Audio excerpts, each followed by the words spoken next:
হযরত আমেনাকে যখন ডাকা হলো, আব্দুল মুত্তালিবের সামনে যায় যখন হযরত আমেনা দাঁড়ায় গেল, দাঁড়ানোর সাথে সাথে তাকা দেখতেছে হযরত আমেনা আসার সাথে সাথে আরো চমৎকার গান আর উতলায় উঠছে। এবার আব্দুল মুত্তালিব ডাক দিয়ে বলতেছে, আমেনা কি বলবো দুঃখের কথা, সারা এলাকার মধ্যে তোমার বদনাম হয়ে গেল। কেমন বদনাম? তুমি নাকি এত সুন্দর পারফিউম ব্যবহার করো, কই পাও? সবার কানা ঘোষায় থাকতে পারি না, কিন্তু আমরা তো কিছুই দেখি না। তোমার জবান থেকে একটু শুনবার চাই, আমেনা একটু বলো না, তুমি এত সুন্দর সুন্দর পারফিউম গুলা কোথা থেকে পাও? মুসলমান ভাইরা আমার, এবার হযরতে আমেনা শ্বশুর শাশুড়ির সামনে থুতু নিক্ষেপ করলো। এই থুতুটা মারার সাথে সাথে তার অবস্থা এমন হয়ে গেল, মনে হয় যেন জান্নাতের মেশক আর আম্বর তাদের সামনে ছিটায়া দেওয়া হলো। আল্লাহু আকবার। থুতুর মধ্যে তো গ্রান হয়ে গেল, এত গ্রান, মনে হয় যেন আরো সুন্দর, আরো নতুন আরো একটা পারফিউম দিয়া দিল। আল্লাহু আকবার। এবার আমেনা ডাক দিয়ে বলতেছে, বাবা আমার দিন যত যায়, আমার গর্ভের মধ্যে একজন সন্তান আছে, আপনারা নিশ্চয়ই জানেন। যতদিন যাইতেছে ততদিন আমার এতদিন কোনো ধরনের কোনো কষ্ট নাই, কোনো ক্লান্তি নাই, কোনো অসুস্থতা কিছুই নাই। কোনো ধরনের সন্তান হওয়ার পরে, সন্তান গর্ভে আসলে যত ধরনের অসুস্থতা হয়, এর একটা পরিমাণ, জাররা পরিমাণ কোনো কষ্টের লেশ মাত্র আমি আমেনা কোনোদিন অনুভব করি নাই। আশা করেছিলাম যাতে করে এই নূরটা, এই সন্তানটা আমার গর্ভ দিয়াই দুনিয়াতে আস, এই জন্য আমি তোমাকে চেয়েছিলাম। কিন্তু যেহেতু তুমি বিয়ে করে ফেলেছ, সুতরাং বিয়ের পরে তোমার বাসর হয়ে গেছে, আর তোমার চেহারার মধ্যে আগেকার যেই দিন প্রথম দিন দেখা হয়েছিল, ওই দিনের চেহারার নূর আমি আজকে আর দেখতে পাই নাই। করিমুস সাজায়া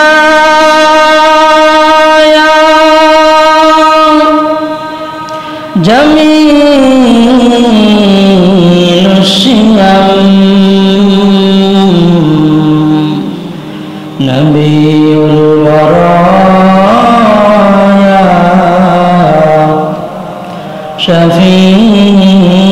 শফিউল উমাম বালাগাল উলা বিকামালিহি কাশাফাদ দুজা বিজামালিহি হাসানাত জামিউ খিসালিহি সাল্লু আলাইহি ওয়া আলিহি লা ইলাহা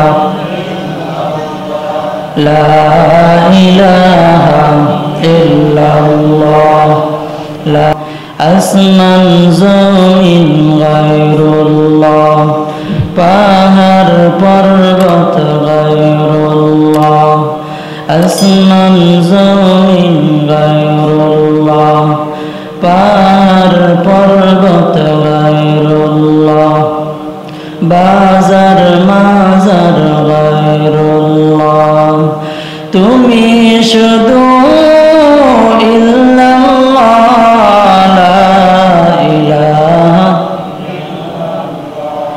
লা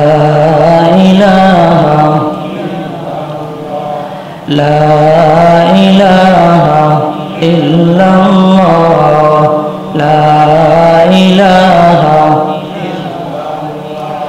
লা ইলাহা ইল্লাল্লাহ মুহাম্মাদুর রাসূলুল্লাহ সাল্লাল্লাহু আলাইহি ওয়াসাল্লাম। सलाम सफर के जिसका तज़किरा इन इबादत है, सलाम उस पर के जिसका जिंदगी रहमत ही रहमत है।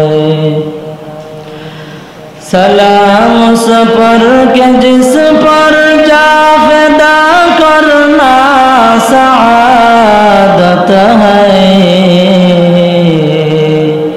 सलाम उस पर के जिससे बुग़्ज़ नाफ़रमानी शक़ावत है। सलाम उस पर के जिससे बुग़्ज़ नाफ़रमानी शक़ावत है। मुअज़्ज़ज़ मुकर्रम मुहतरम सम्मानित मुसल्लियान किराम मुरब्बियान आज़म प्राणाधिक प्रिय যুবক বন্ধুগণ, আল্লাহ পাক পরওয়ারদিগার আলমের অনন্ত সীম ইহসান ও দয়া ফজল ও করম যে আল্লাহ পাক রব্বুল আলামিন আমাদেরকে অনেক বেশি দয়া ও মায়া করে ভালোবেসে দুনিয়ার বিভিন্ন ঝামেলা থেকে হেফাজত করে যাচাই বাছাই করে মুক্ত করে রবিউল আউয়াল মাসের প্রথম জুমা আজকে 2 তারিখ আল্লাহ পাক রব্বুল আলামিন আমাদেরকে জুমার নামাজ আদায়ের উদ্দেশ্যে আগে আগে মসজিদে আসার সেই সুবাদে কিছুদিনই কথা বলবার এবং শুনবার জন্য তৌফিক দান করেছেন। এই জন্য আমরা সকলে দিল থেকে উচ্চ কণ্ঠে বলি আলহামদুলিল্লাহ। আমি আপনাদের সামনে কোরআনে হাকিমের একটি আয়াতে কারিমা তেলাওয়াত করেছি। আল্লাহর রাসূল সাল্লাল্লাহু আলাইহি ওয়াসাল্লামের লক্ষ লক্ষ হাদিসের মধ্যে থেকে একটি হাদিসে পাক তেলাওয়াত করেছি। মূলত যেহেতু রবিউল আউয়াল মাস অনেক গুরুত্বপূর্ণ মাস, এই রবিউল আউয়াল মাসের মধ্যে আল্লাহ পাক রব্বুল আলামিন তার সবচাইতে প্রিয়, সবচাইতে পেয়ারা মানুষ, সবচাইতে কাছের মানুষ,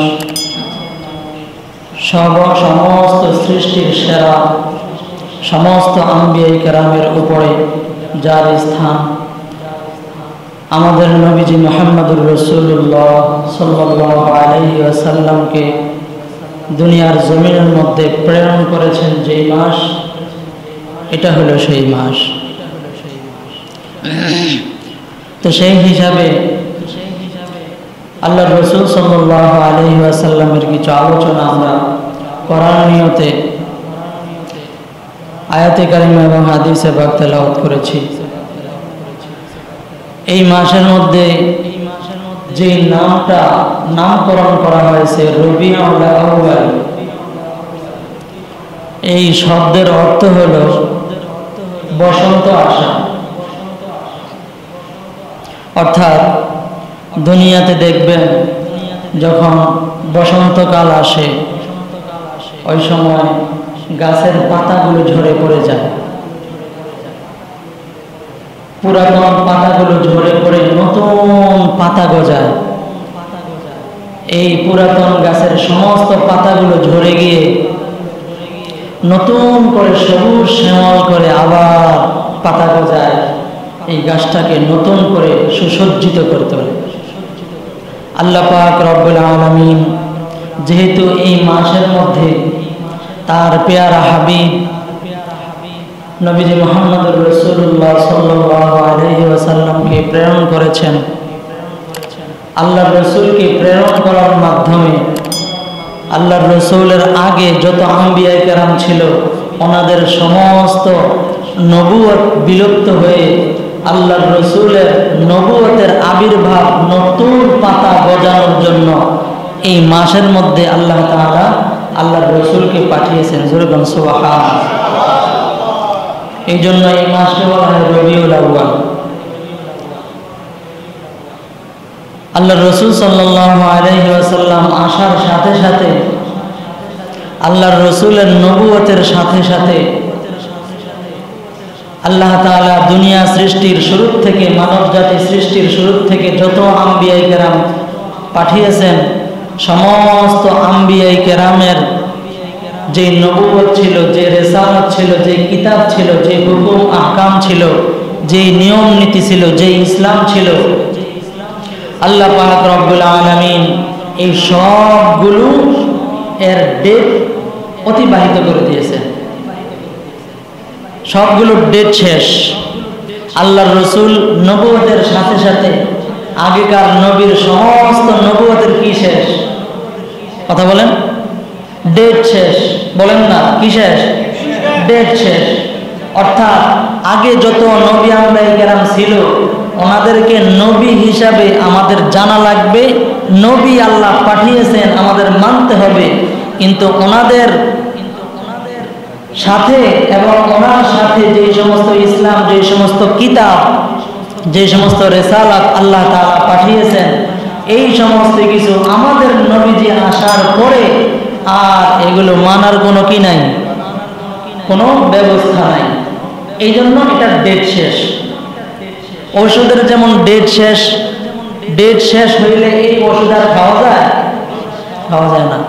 যদি কেউ বিক্রি করে তাহলে সরকারি আইন অনুযায়ী তাকে দণ্ডনীয়, অপরাধী করে জেলে ঢুকায়। কথা কোন ঠিক না? ঠিক।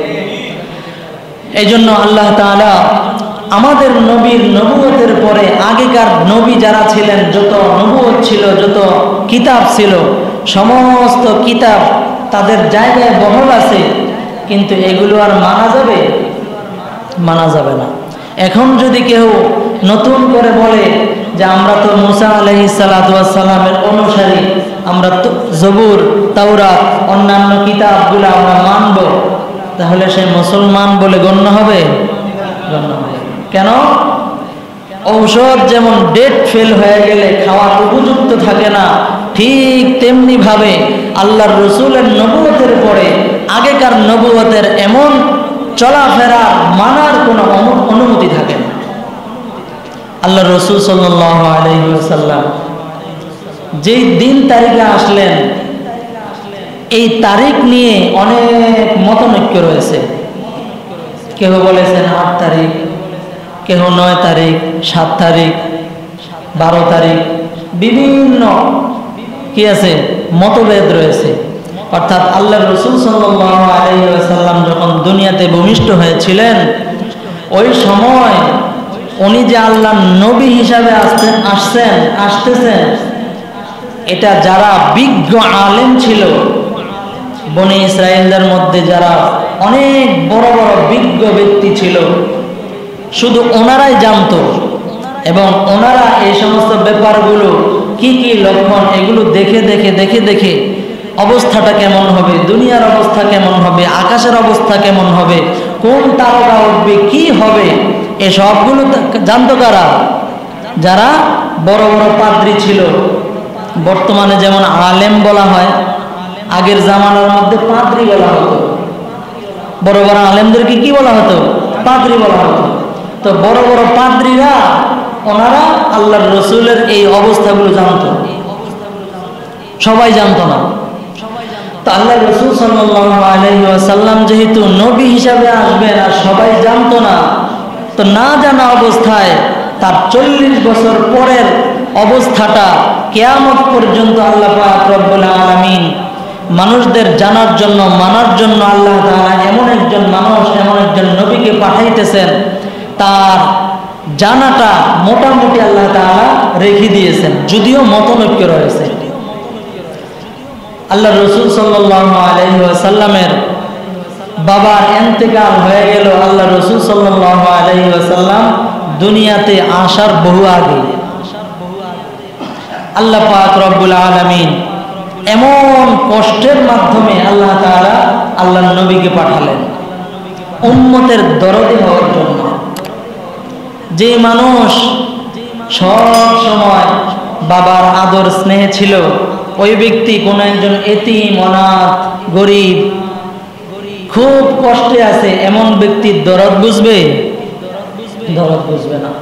আল্লাহ পাক রব্বুল আলামিন আগ থেকে এমনভাবেই সিস্টেম করলেন যে আল্লাহ পাক রব্বুল আলামিন যেন তার অবস্থা শুনেও মানুষের অন্তরের মধ্যে তার প্রতি ধাবিত হওয়ার জন্য কি হয়? আগ্রহ পয়দা হয়ে যায়। আল্লাহ তাআলা আগ থেকে শুরু করে দিয়েছে। সুবহানাল্লাহ। আল্লাহর পয়গম্বর সরওয়ারে দো আলম ওনার বাবা যখন আব্দুল্লাহ যখন নাকি বিবাহের উপযুক্ত হয়ে গেল, বিবাহের উপযুক্ত হওয়ার পর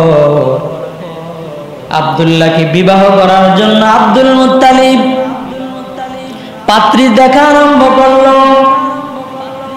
পাত্রী দেখা যখন আরম্ভ করলো, আব্দুল মুত্তালিব হযরত আব্দুল্লাহকে সঙ্গে নিয়ে যাইতেছেন পাত্রী দেখার জন্য। পথিমধ্যে একজন মহিলা, অনেক বড় আলেম একজন মহিলার সঙ্গে সাক্ষাৎ হয়ে গেল রাস্তার কিনারায়। ওই মহিলা তাকায় দেখতেছে আব্দুল মুত্তালিবের সঙ্গে যে আব্দুল্লাহ হেঁটে যায়, ওই আব্দুল্লাহর কপালের মধ্যে এমন একটা নূর দেখা যায়, এমন একটা নূর চমকাইতেছে। অর্থাৎ ওই মহিলা বুঝতেছে এই যে যুবক, এই যুবকের ঔরসে এমন একজন সন্তান দুনিয়ার জমিনের মধ্যে আসবে, যে সন্তানটা অনেক বড় একজন, অনেক মানের এবং অনেক কিছুওয়ালা একজন।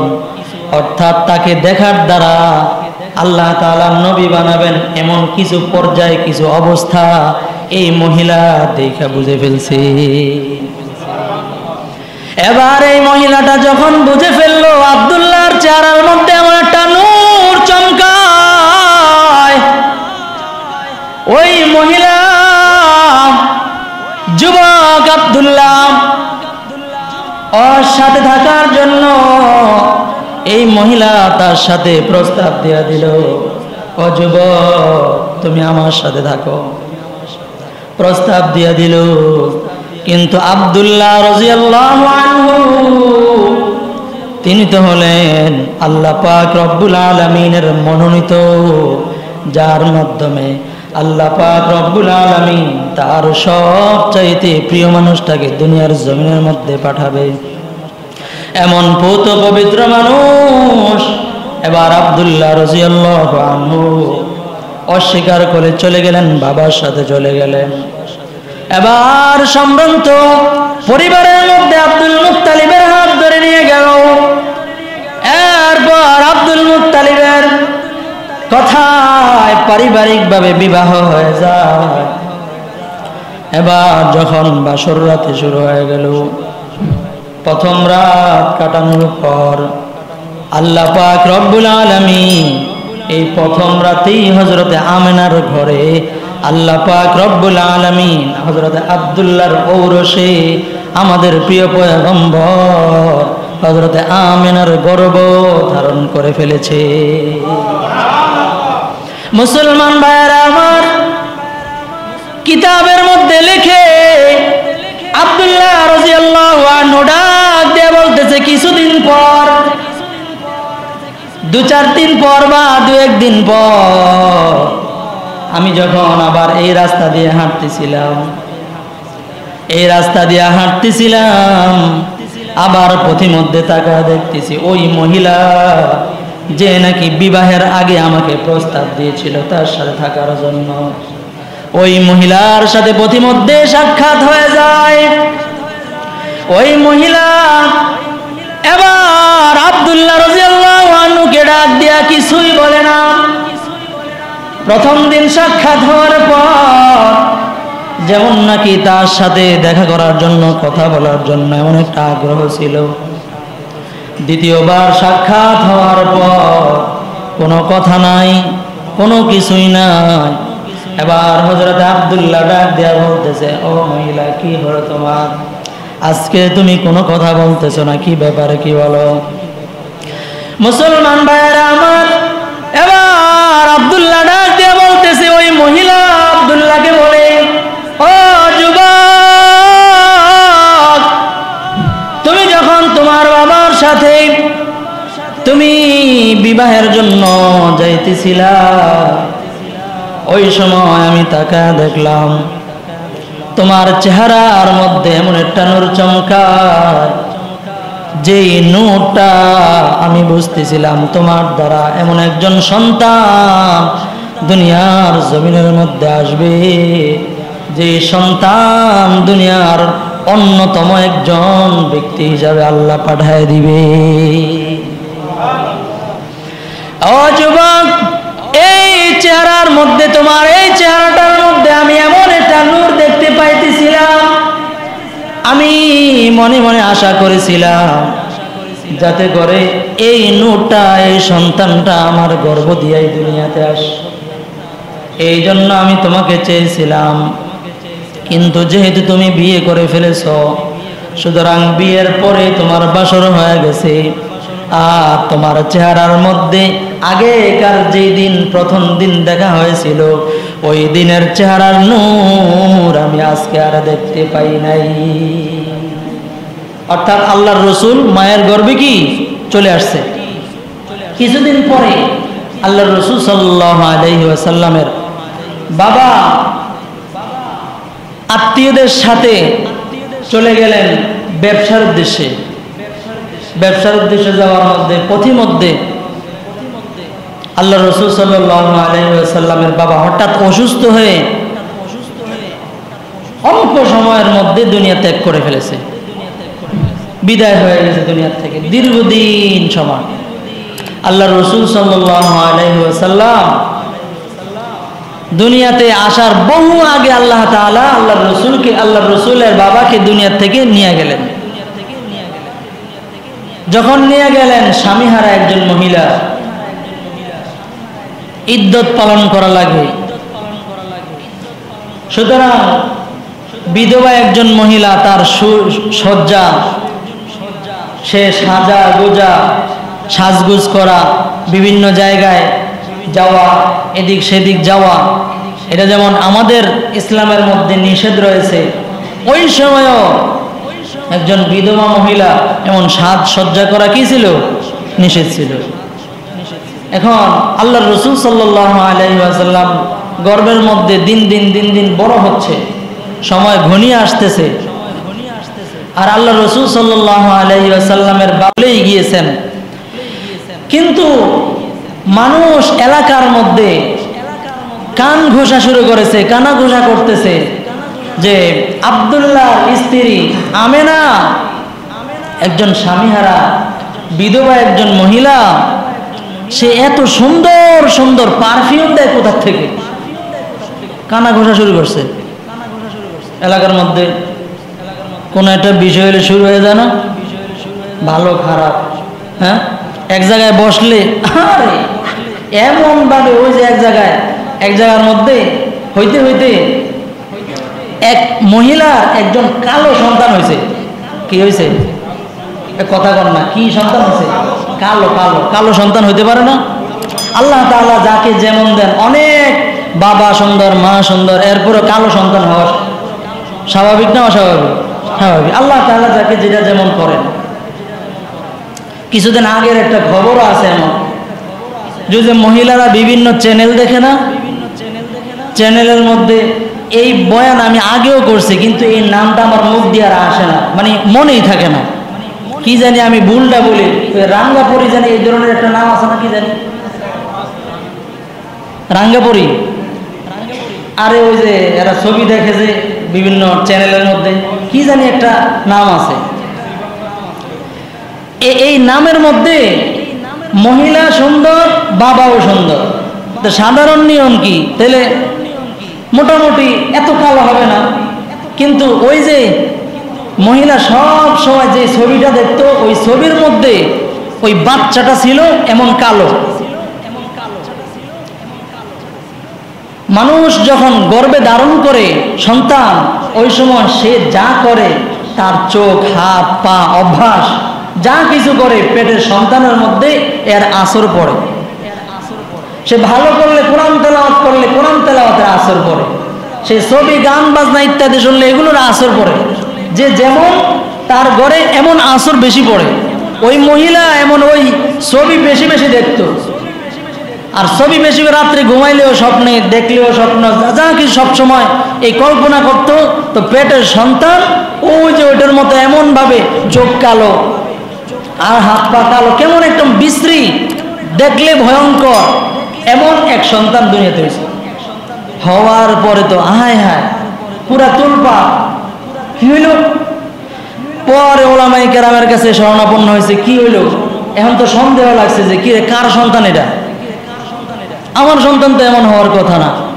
এরপরে আলেমদের কাছে জিজ্ঞাসা করার পরে শান্ত হয়েছে, হ্যাঁ ওই যে বয়ে বয়ে খালি ছবি দেখছে আর ওটা কল্পনা করছে, আর এর আসরটা সন্তানের ভিতরে এমন ভাবে পড়েছে যে সে সারাদিন যে কল্পনা করত, সেই কল্পনার অবস্থাটা, সেই কাল্পনিক জিনিসটা তার পেটের সন্তান ঠিক হুবহু এমন হয়ে গেছে।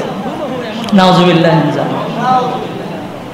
এই জন্য সবার জন্য উচিত হলো, যখন নাকি আমার সন্তান গর্ভে আসবে, মা বাবা উভয়ের জন্য কর্তব্য হলো সংশোধন হতে হবে। আমার দিন যাইতেছে, প্রতিটা মুহূর্তে আল্লাহ তাআলা আমাকে ওয়ার্নিং দিতেছে, এই সংশোধন হও, সংশোধন হও।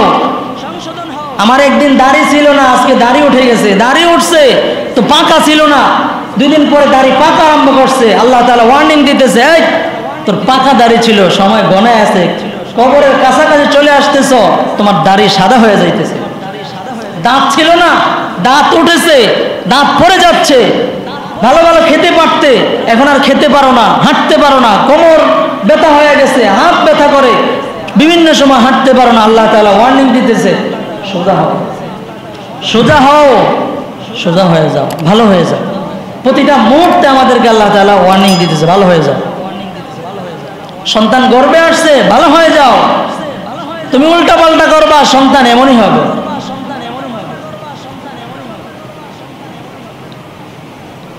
এই অবস্থায় ওই যে বলতেছিলাম একজনের সন্তান কালো হয়েছে, তো কালো সন্তান হয়েছে, অনেক দূরের খবর শুনছে একজনে। ওই যে বলতেছিলাম একসাথে বসলে কি হয়, বলতে বলতে বলতে বলতে আস্তে আস্তে এমন অবস্থা হয়েছে, এক মাথায় আইসা একজনে বলতেছে, ওই যে অমুক জায়গায় অমুক জেলায় এক মহিলার ঘরে কাউ হয়েছে। কি হয়েছে? মহিলার ঘরে কাউ হয়েছিল নাকি কালো একজন সন্তান হয়েছিল। ওই যে আস্তে আস্তে কেমন হয়েছে, কাকের মতো কালো, কাউয়ার মতো কালো, আর এই যে কাউয়া হয়েছে। পরিস্থিতি হলো এমন, সমালোচনা করতে করতে করতে করতে এমন পর্যায়ে হয় মূল বিষয়টাও থাকে না, আর সব গুনাহ আমি আমার আমল নামার মধ্যে নিতে থাকি। কথা কোন ঠিক না? ঠিক। আমাদের মনে হয় না, এগুলোর থেকে বাঁচার দরকার আছে না নাই? ঠিক তেমনি ভাবে আল্লাহর রাসূল যখন দিন দিন গর্ভের মধ্যে বড় হইতেছে, দুনিয়াতে আসার সময় ঘনিয়ে আসতেছে, এমন সময় পুরা এলাকার মহিলারা, আর মহিলারা তো মনে করেন এক জায়গায় বসলে কি করবে না করবে কোনো ঠিক ঠিকানাই থাকে না, দোষ নাই, এরপরেও আরে তো জামাইটাই ভালো, আমারটা কি লয়ে সংসার করি। কথা কোন ঠিক না? ঠিক বলতেই থাকে, যত ভালো, আরে এত ভালো ভালো না, যত সব কিছু ঠিক আছে, এরপরে কি একসাথে এত ভালো ভালো না। কথা কোন ঠিক না? ঠিক। ভালো হইলেও খারাপ, খারাপ হইলেও খারাপ, বেশি ভালো হইলেও না, এত ভালো ভালো না, চলতেই থাকে এমন। ঠিক আল্লাহর রসুলের মায়ের ব্যাপারে ঠিক এমনই হয়ে গেল। আল্লাহর রসুল যিনি নাকি দুনিয়ার সব চাইতে উপরে, আল্লাহর নিচে সবার উপরে স্থান, যার উপরে আর কোনো উপর নাই, আল্লাহর সব চাইতে পেয়ারা বান্দা, আল্লাহ তাআলা সেই রসুলকে যার গর্ভে পাঠাইতেছেন তার অবস্থা কেমন হবে? দুনিয়াতে তো একজন সন্তান মায়ের গর্ভে যাওয়ার সাথে সাথে তার খানা পিনা ভালো লাগে না, বমি আসে, অস্বস্তি ভাব লাগে, শুয়ে থাকতে মনে চায়, কোনো কাজকর্ম ভালো লাগে না, কিছুই ভালো লাগে না, সব সময় অস্বস্তিকর একটা ভাব থাকে। কথা কোন ঠিক না? ঠিক। কিন্তু আল্লাহর রাসূল যার গর্ভ দিয়ে আসতেছেন, আল্লাহ তাআলা তাকে কি এমন কষ্ট দিবে? হযরতে আমেনা বলতেছে, যখন নাকি আমার পেটে আমার সন্তান মুহাম্মদ, আমি স্বপ্নে দেখলাম যে আল্লাহ তাআলা দেখাইতেছে তুমি তাকে নিয়ে কোনো চিন্তা করবে না, বাপ নাই তাতে কি হয়েছে, কোনো চিন্তা করবে না। আমেনা বলতেছে যে আমি একটা নূর দেখতে পেলাম, যে নূরের তাজাল্লিতে সারা দুনিয়া আলোকিত হয়ে গেছে। জোরে বল সুবহানাল্লাহ। আমেনা ডাক দিয়ে বলতেছে, আমি স্বপ্নের যোগে ঘুমের ঘরে স্বপ্নে জেগে দেখলাম যে আমার গর্ভের মধ্যে এমন একজন সন্তান, যার নাম কি রাখা লাগবে স্বপ্নের ভিতরে আমাকে সেটাও বলে দেওয়া হয়েছে। আল্লাহু আকবার। আল্লাহ তাআলা সবকিছু পাঠাইতেছেন। এই জন্য আমেনা কোনো চিন্তা পেরেশানির কোনো কারণ নাই, কিছুই নাই। ঘরের সবগুলা কাজ হযরতে আমেনা সুন্দরভাবে করতেছে, সবগুলা কাজ আঞ্জাম দেয়। শাশুড়ি আর বউ একসাথে থাকলে জীবনে কোনো জায়গায় ঝগড়া ছাড়া থাকছে এমন কোনো নজির মনে হয় নাই। কথা কোন ঠিক না বে ঠিক? ভুল ধরতেই থাকে, আছে না নাই? এই জন্য প্রত্যেকটা শাশুড়ি তার বৌমাকে নিজের মেয়ে মনে করা উচিত, আর প্রত্যেকটা বউ তার শাশুড়িকে নিজের মা মনে করা উচিত। বউরা এখন বর্তমানে চিন্তা করে নিজের মার বেলায় সব ফিসাবিলিল্লাহ, আর শাশুড়ির বেলায় আমি এত কাম করবো। কথা বল নাকি ঠিক না ভাই? ঠিক। শাশুড়িরাও ঠিক এমনই ভাবে, কি করে মেয়ের জন্য সব কিছু করতে রাজি, আর বউয়ের জন্য হ্যাঁ অসুস্থ হইলেও ছাড় দিতে রাজি নেই। কথা বল ঠিক না ভাই? ঠিক। আমাদের সমাজ ব্যবস্থা, আমাদের পারিবারিক ব্যবস্থা এমনই। আবার মনে করেন না কারটা শুনছি, কেউটা শুনি নাই, অবস্থা সব জায়গায় এমন। হযরত আমেনা সমস্ত কাজ করে, এরপরেও ভুল ধরে, সব কাজ করে। ওই সময় তো বর্তমান জামানার মতো কারেন্ট ছিল না, মোটর ছিল, কিছুই ছিল, মোটর বেলে ছিল, কিছুই নাই, কারেন্ট নাই, মোটর চালবো কেমনে?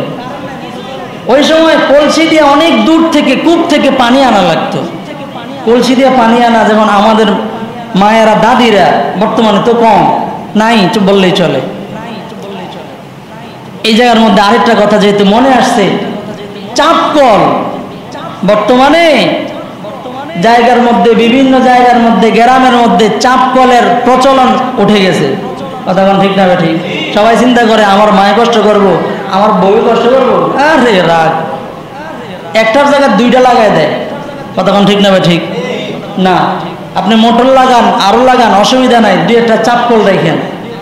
যেমন এই যে বন্যা গেল, পানির ভিতরে মানুষ ভাসতেছে, খাওয়ার পানি নেই। ঢাকা শহরে যে সমস্ত এলাকাগুলোর মধ্যে কারেন্ট ছিল না, চাপ কল নাই, ওই সমস্ত এলাকাগুলোর মধ্যে খাবার পানির অবস্থা কেমন ছিল চিন্তা করেন। এই জন্য চাপ কল রাখার দরকার আছে, এগুলো রাখবেন, একেবারে সব উঠে দিয়েন না। পানির মধ্যে আমি একটা জিনিস চিন্তা করলাম, পানির মধ্যে আমরা হাবুডুবু খাচ্ছি, সবাই তো মোটর, সবাই কারেন্ট, কষ্ট আমরা কেউ করতে রাজি না, কষ্ট দিতেও রাজি না। অনেক চমৎকার আমাদের উদ্যোগ, কিন্তু পানির মধ্যে হাবুডুবু খাইতেছি, পানি খাওয়ার মতো পানি আমাদের কাছে নাই। কথা বল ঠিক না ঠিক? এই জন্য চাপকল রাখার দরকার আছে, রাখবেন, এলাকা ভিত্তিক হলেও দুই একটা রাখার দরকার। তো বলতেছিলাম হযরতে আমেনা কলসি দিয়ে পানি নিয়ে আসা হতো, কূপ ছিল অনেক গভীর, ওখান থেকে পানি উঠানো অনেক কষ্টের, এরপরেও পানি উঠিয়ে আনা লাগতো। কি করবে, কাজের মানুষ নাই।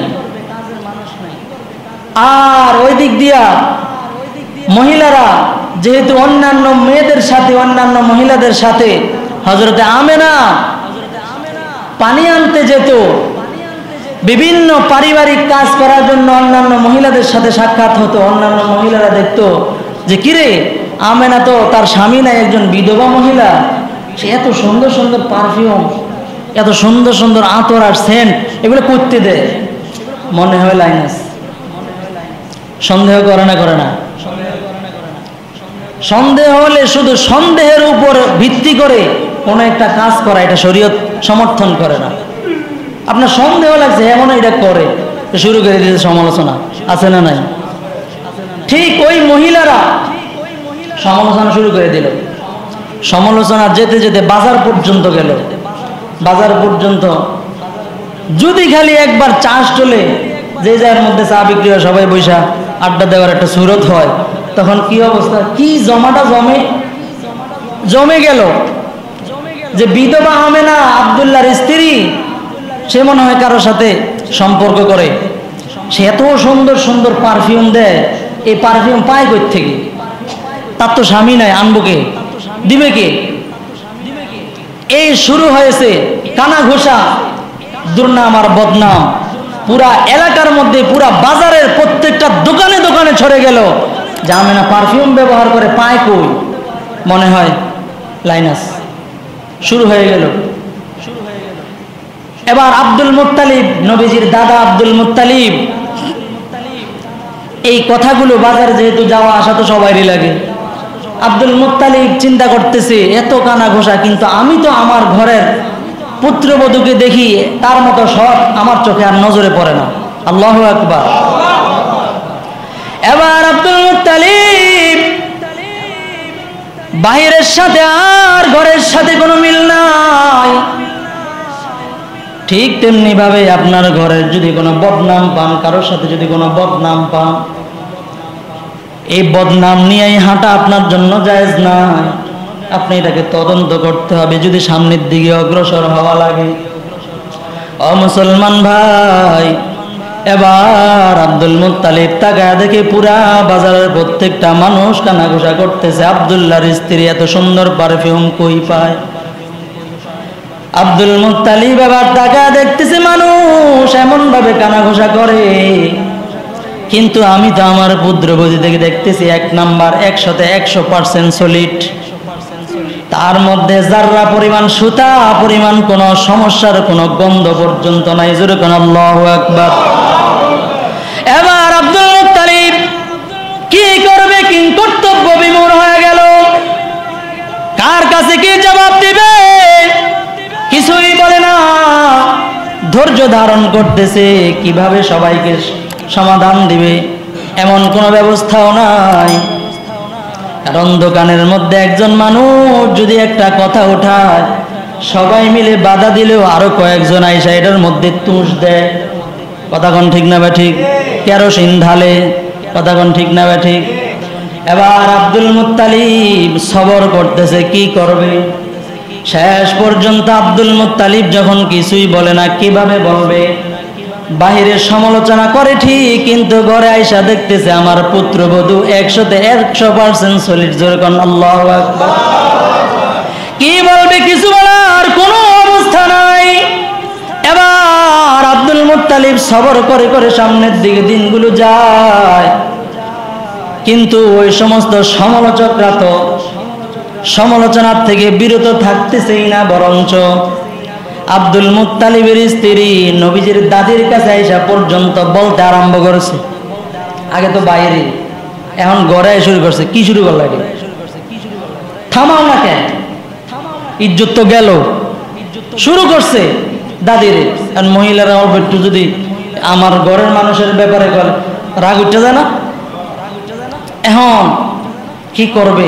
সেও তো দেখতেছে যে আমার পুত্রবধূ তো কোনো সমস্যা নাই, 100% খাঁটি, কিন্তু এরপরেও মানুষ বলতেছে কি করি। এখন যায়া আব্দুল মুত্তালিবের স্ত্রী আব্দুল মুত্তালিবকে যায় বলতেছে কি করা।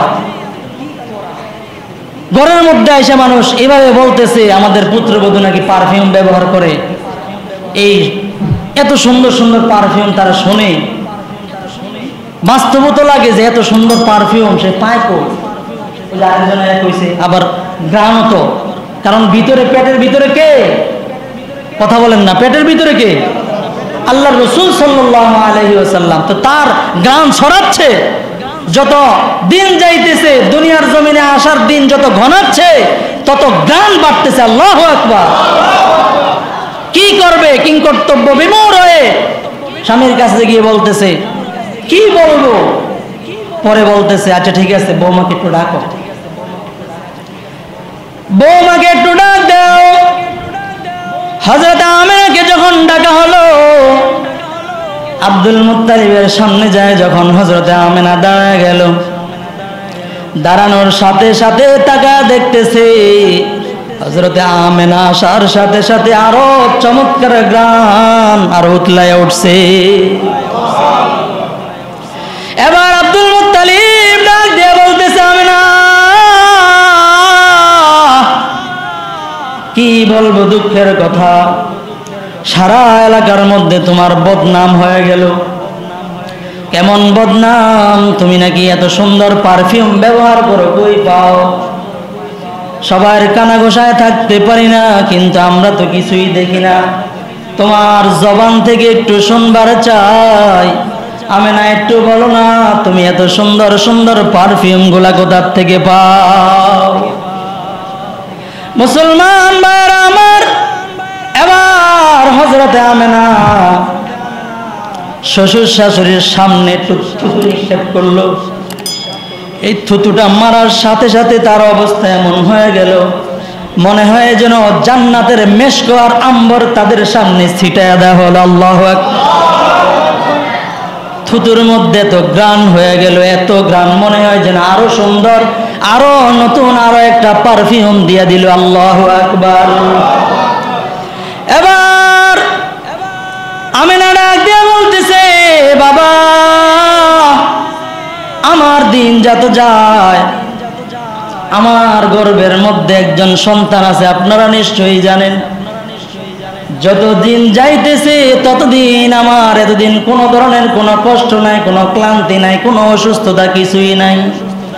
কোনো ধরনের সন্তান হওয়ার পরে, সন্তান গর্ভে আসলে যত ধরনের অসুস্থতা হয়, এর একটা পরিমাণ, জাররা পরিমাণ কোনো কষ্টের লেশ মাত্র আমি আমেনা কোনোদিন অনুভব করি নাই। আমি কোনোদিন অনুভবই করি নাই কিসের অসুস্থ। আর দিন যত যাচ্ছে ততই আমি আমার নিজ থেকে লক্ষ্য করতেছি, এই সন্তান যত বড় হচ্ছে, যত বাড়তেছে, ততই জ্ঞান বাড়তেছে। এটা আল্লাহ তাআলার পক্ষ থেকে হচ্ছে। এই সময় শাশুড়ি এবার স্বামীকে ডাক দেয়া বলতেছে, হ্যাঁ ঠিকই, আমি যখন আমেনা যখন গোসল করে যখন বাথরুম থেকে বের হয়, আর আমি যখন গোসল করার জন্য যাই, তখন গিয়ে দেখি পুরো গোসলখানা মনে হয় যেন মেশক আম্বর দ্বারা একেবারে মাখায় তুইছে। আল্লাহু আকবার। শুধু তাই নয়, এলাকার মধ্যে যে সমস্ত মহিলারা হযরত আমেনার সাথে ওই যে কূপের মধ্যে গিয়া পানি আনার জন্য যায়, ওই সমস্ত মহিলারা এসে ডাক দেয়া বলতেছে, ও আমেনা, তোমার সমস্ত কাজগুলো আমরাই করে দিব, তোমার কোনো কাজ করা লাগবে না, তুমি শুধু কূপের কিনারায় গিয়া শুধু দাঁড়ায় থাকবা, এটাই হবে, আর সমস্ত কাজ আমরাই করে দিব। আল্লাহু আকবার। কেন কেন কেন? মহিলারা ডাক দেয়া বলতেছে, ও আমেনা, যখন নাকি তুমি কূপের কিনারায় যাও, অন্যান্য সময় যখন তুমি বাড়িতে চলে যাও, ওই সময় আমরা যখন পানি উঠানোর জন্য যাই, বিশাল বড় রশি দিয়ে পানি উঠাইতে অনেক কষ্ট হয়। আর যখন তুমি আমেনা যখন কূপের কিনারায় যাও, ওই সময় পানি উঠানো লাগে না, পানি যেন এমন ভাবে উতলায় উপরের দিকে উঠতে থাকে, পানি যেন বন্যায় যেন পানি তোমার ঘরে চলে যাবে, এমন অবস্থা হয়। বরকত কার? আল্লাহর রাসূলের। আল্লাহর রাসূলের। আল্লাহর রাসূলের মায়ের কষ্ট হবে, এটা আল্লাহ জীবনে চায়। আল্লাহর রাসূলের বরকতে পানি উঠানো লাগে না, পানি নিজেই উঠে যায়। আর সমস্ত মহিলারা বলতে, তুমি শুধু দাঁড়ায় থাকো, পানি উঠাইতে তো কষ্ট, তুমি দাঁড়ায় থাকো এই জায়গায়, আর আমরা পানিগুলো সহজে উঠাইতে পারি। সময় হয়ে গেছে। এই মাসটা হইল সেই আল্লাহর রাসূল সাল্লাল্লাহু আলাইহি ওয়াসাল্লামের জন্মের মাস। এই ধারাবাহিক আলোচনাগুলো করার দ্বারা আল্লাহর রাসূল সাল্লাল্লাহু আলাইহি ওয়াসাল্লামের প্রতি আমাদের মহব্বত এবং আল্লাহর রাসূলের মানার আগ্রহ আমাদের দিন দিন বাড়বে। এই জন্য নিয়ত করেছি কিছু ধারাবাহিক আলোচনা, এই মাস যেহেতু আল্লাহর রাসূলের জন্মের মাস, এই জন্য এই আলোচনা ধারাবাহিকভাবে করব ইনশাআল্লাহ। আল্লাহ পাক রব্বুল আলামিন যে সমস্ত কথাগুলো এবং যে সমস্ত বিষয়গুলো আমাদের সাথে সম্পৃক্ত, আমাদের সাথে আমাদের পারিবারিক জীবনের সাথে সম্পৃক্ত, এগুলো আমরা যেগুলো আমাদের মেসেজ নেওয়ার দরকার, এখান থেকে আমরা এগুলো মেসেজ নিয়ে যাব ইনশাআল্লাহ। রাজি আছেন?